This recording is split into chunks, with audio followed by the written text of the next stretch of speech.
There is hope for Daniel Jones despite everyone already writing him off. But I know what you're thinking. Daniel Jones is bad, man. Just give it up already. He has had plenty of time. Well, what if I were to tell you that while he's had time to prove himself, he has had no shot to even succeed in doing so? Today we break down the defense of Daniel Jones and how this year is the year, how he has a chance to succeed still. Let's get into it.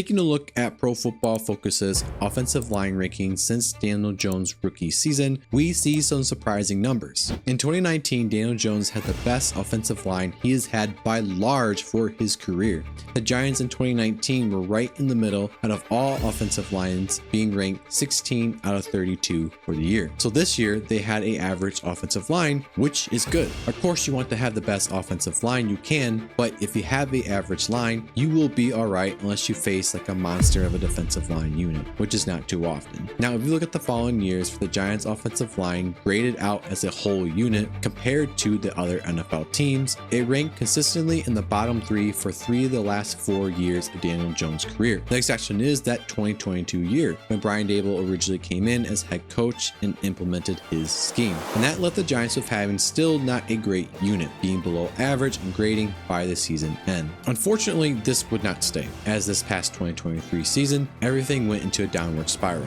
To give example how bad, here was the starting center, John Michael Schmitz Jr., having a 0 pass blocking grade, and that was against the LA Rams in week 17. Or more notably, week 1 of the 2023 year was a absolute train wreck against the Cowboys. Here's evidence of that horrible job the offensive line did in that game. That's insane. Besides Andrew Thomas, this line was full of disastrous players. It's not just the offensive line that has been bad through Jones' time though, it's the receivers as well. If you look at 2019, the Giants receiving core as a whole graded out to be 17 out of 32 NFL teams. That again looks to be an average unit, but the key difference here between it being equal to the offensive line being average and that being okay is that this receiving group for the Giants has a bunch of second and third wide receiver options. They're not bad players, but they don't have the effect that alpha wide receiver does. And never in Daniel Jones' career has he had a number 1 wide receiver. Think of it like this. Right now the Giants have Andrew Thomas, who is elite left tackle, but the O-line is still terrible as a whole, has been drowning Daniel Jones. But if Daniel Jones had a number 1 wide receiver, that would revolutionize the offense. That player would provide a threat to the defense at all levels of the field, and not be in this boxed out role that is important, but just doesn't scare defense as much. You need the entire offensive line to, as a whole, have an outcome of good to be good. But for receivers, you really only need an X receiver to see consistent success. For example, let's look at 2 well-known quarterbacks and how they performed with and without an X wide receiver. And important to note that these QBs are in different phases of the career at this point of time. One is near the near end of the career, and the other is at the start for this quick case study. Burrow was a rookie in 2020, and he at the time had no Jamar Chase to throw to. Now for these numbers, I did only weeks 1 through 10, since in 2020, Burrow tore his ACL in week 11. And in 2020, Burrow had thrown 13 big-time throws and 13 turnover-worthy plays. He also threw for 12 touchdowns and 5 interceptions, but in 2021, at the Bengals drafted Jamar Chase, Joe Burrow's numbers skyrocketed. In 2021, Burrow threw for 20 touchdowns and 11 interceptions, having 17 big-time throws and 11 turnover-worthy plays. Not only that, but from 2020 to 2021, Burrow's PFF grade improved 12.1 points from 72.9 to 85.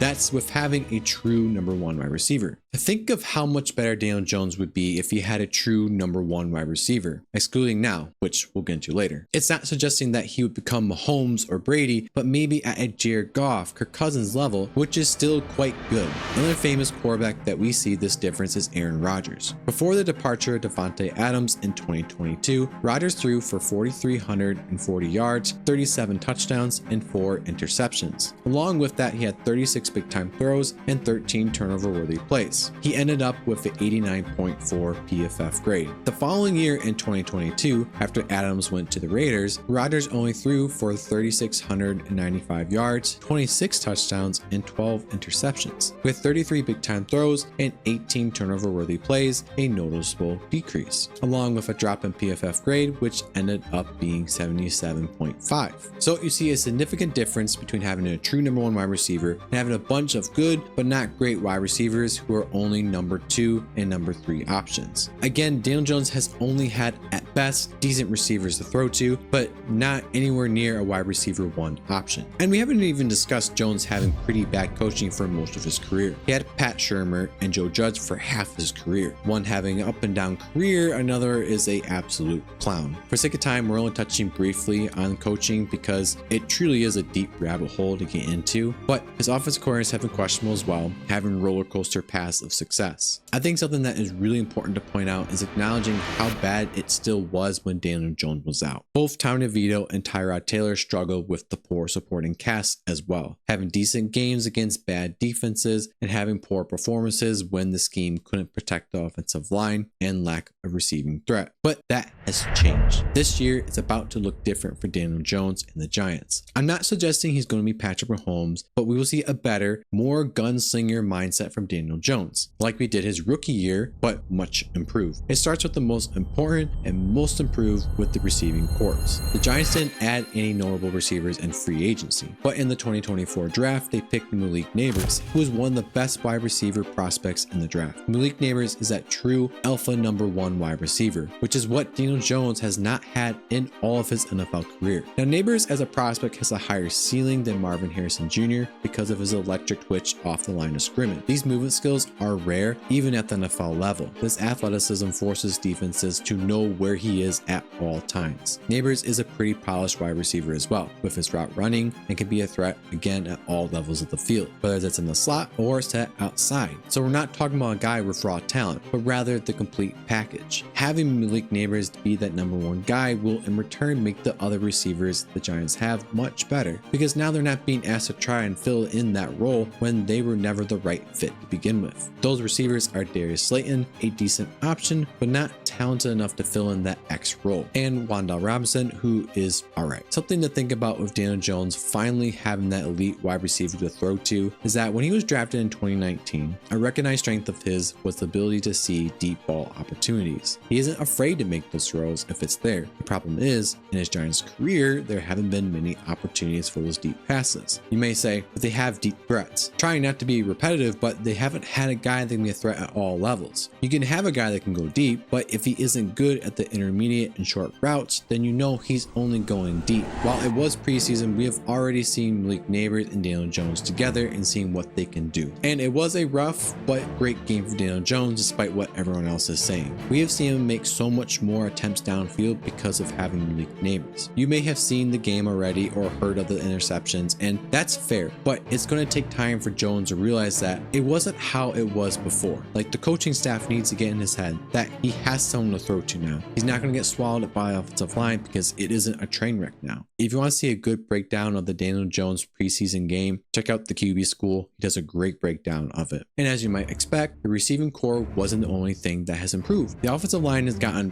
pretty much redone, with additions of not big names, but decent players, which is what you want for an offensive line. Again, the goal is just to be average. You don't need to have the best of the best linemen to make things manageable, but you do need it to be good enough so that the plays have time they need to develop, so that receivers have time to run their route. And if they don't have the time, then the QB doesn't have enough time to throw downfield, which needs to develop. And in return, it forces a QB to be conservative. This is the case for Daniel Jones, and why we haven't seen him have as many big time throws either, according to Pro Football Focus. But for how the offensive line has gotten better to give Jones time, here's what he has to work with. Andrew Thomas, who I mentioned earlier, is the elite left tackle who, as long as he stays healthy, they will be set on that left side. There's the new right tackle with Jermaine Illuminor coming from the Raiders. He's an above average tackle that might give up some pressure against some stacked defensive units, but you can count on him to hold up. Greg Van Roten, the new right guard for the Giants, he also came over from the Raiders. He's been a pretty good player for his career. Nothing special, but he's been above average. And the last addition is John Runyon, who has been a solid guard coming from the Packers. He had a down year last year, but in 2 previous years, he was really good.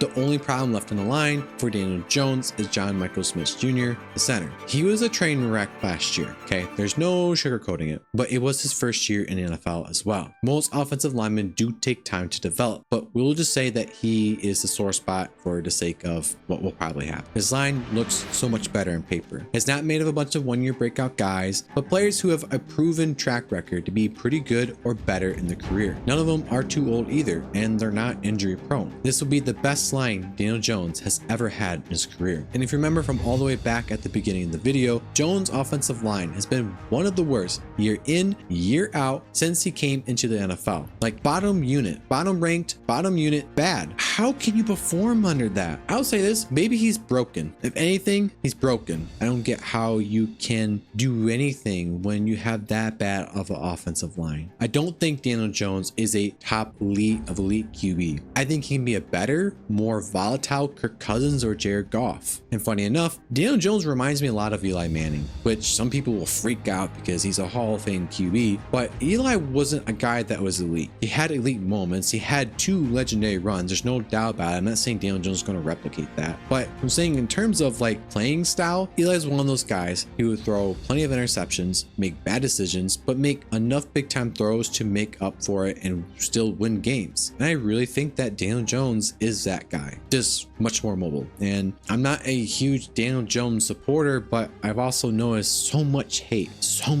on a guy that doesn't deserve it. I hope you learned something from this video, and if you did, check out one of my other videos.